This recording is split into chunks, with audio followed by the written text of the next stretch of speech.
झालं. आता इथून जर का बघितलं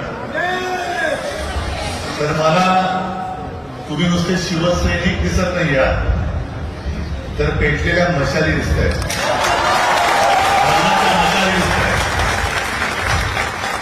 आणि मी एका पद्धतीने गद्दार आणि गद्दारांच्या बापाला धन्यवाद देतो की तुम्ही या मशाली पुन्हा पेटवल्या. पेटत होत्या त्या आणखीन गलबत केल्या.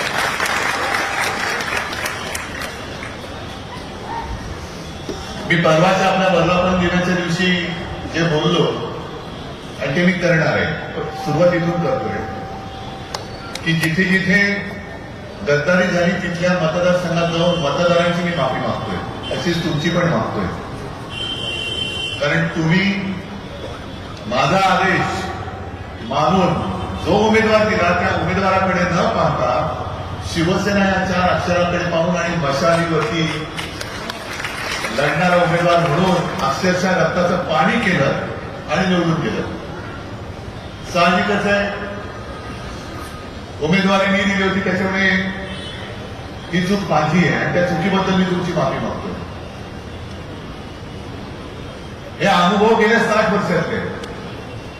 आतापर्यंत अनेकदा शिवसेना फोडण्याचा प्रयत्न झाला, फोडली, तोडली. शिवसेना कशी कमजोर होईल याचा प्रयत्न केला.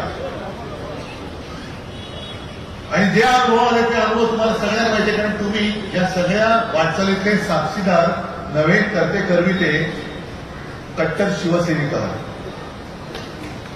कारण अनेक दिली जात आहेत, पण काँग्रेसमध्ये विलीन होणार अशी भीती वाटली. आता म्हणून मी सांगितलं